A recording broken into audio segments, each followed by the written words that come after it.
আমার কথা শুনবার জন্য আমন্ত্রণ।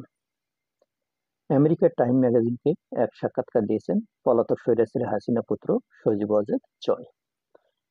সেই সাক্ষাৎকারে তিনি স্বীকার করে নিয়েছেন আন্দোলনের সময় তার মা শেখ হাসিনা কিছু ভুল করেছেন। এছাড়া শেখ হাসিনার দেশে প্রত্যাবর্তনের ব্যাপারে এখনো কোনো সিদ্ধান্ত হয়নি বলে জানিয়েছেন। একই সাথে হাসিনা সরকারের উপর যে দুর্নীতির কথা উঠেছে সেই সম্পর্কেও বলেছেন যে দুর্নীতির অভিযোগ শুধু তুললেই হয় না, তা প্রমাণ করতে হয়।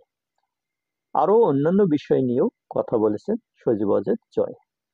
কিন্তু তার এই সাক্ষাৎকারের মূল যে বিষয়টি তিনি দাবি করেছেন তা হচ্ছে সেই সময় অর্থাৎ জুলাই আগস্টের ছাত্র জনতার বৈষম্য বিরোধী আন্দোলনের সময় নিহতদের অর্ধেকেরও বেশি মারা গেছেন বিদেশি একটি গোয়েন্দা সংস্থার দেওয়া অস্ত্রের মাধ্যমে। অর্থাৎ তার ভাষ্যমতে কোনো একটি গোয়েন্দা সংস্থার সাহায্যে ছাত্র জনতার এই বৈষম্য বিরোধী আন্দোলনটি সংগঠিত হয়েছিল এবং সেই গোয়েন্দা সংস্থাটির দেয়া অস্ত্রের সাহায্যে মোট যে নিহতের সংখ্যা জানা গেছে সেই সংখ্যার অর্ধেকেরও বেশি মানুষ মেরেছে সন্ত্রাসীরা। জয়ের কথা মতো ধরেই নিলাম অর্ধেক মানুষকে গোয়েন্দা সংস্থার মাধ্যমে মারা হয়েছে। সেই মৃত ব্যক্তিরা তাহলে কারা? নিশ্চয়ই প্রতিপক্ষ হিসেবে পুলিশ এবং আওয়ামী লীগের লোক হবে। কিন্তু সরকার যাদের মৃতদেহ পেয়েছে তাদের মধ্যে অর্ধেক কেন একজনকেও খুঁজে পাওয়া যায়নি যিনি আওয়ামী লীগ কর্মী সমর্থক ছিলেন। ওই সময় যারা শহীদ হয়েছেন তারা প্রত্যেকেই ছাত্র শ্রমিক জনতা। এমনকি এখনো বিভিন্ন হাসপাতালে গুলিবিদ্ধ যারা চিকিৎসা সেবা গ্রহণ করছেন তাদের মধ্যেও কেউ নিজেকে আওয়ামী লীগ বলে দাবি করেনি, অথবা কোনো সূত্রে জানা যায়নি যে কেউ কোনোভাবে আওয়ামী লীগের রাজনীতির সাথে জড়িত ছিল।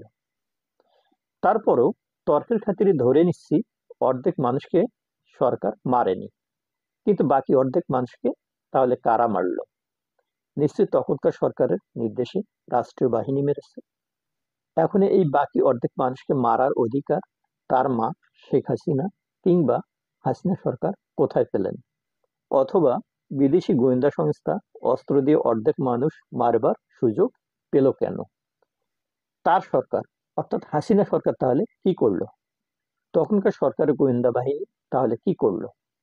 এইসব প্রশ্নের উত্তর সজীব ওয়াজেদ জয়কে অবশ্যই পরিষ্কার করতে হবে, যেহেতু বারবার তিনি আওয়ামী লীগ ও তার মা হাসিনার মুখপাত্র হিসেবে মিডিয়ার সামনে আসছেন। এছাড়া জয় নিজের ব্যাপারে একটা পরিষ্কার মেসেজ দিয়েছেন, সেটা হচ্ছে রাজনীতিতে আসার বিষয়ে তার কখনোই কোনো রকম উচ্চাভিলাষ ছিল না, এখনো তেমন কোনো সিদ্ধান্ত তিনি নেননি। যদিও রাজনীতিতে তার আসা না আসাতে বাংলাদেশের মানুষের কিছু আসে যায় না, কারণ দীর্ঘ 16 বছরে যথেষ্ট সুযোগ থাকার পরেও তিনি রাজনীতিতে নিজেকে প্রতিষ্ঠিত করতে পারেননি। এখন এসে তিনি যে রাজনীতিতে হালে পানি পাবেন সেটা এই দেশবাসী অন্তত বিশ্বাস করে না। ভালো থাকি, ভালো রাখি সবাইকে। ভালো লাগলে চ্যানেলটি সাবস্ক্রাইব করি। ধন্যবাদ।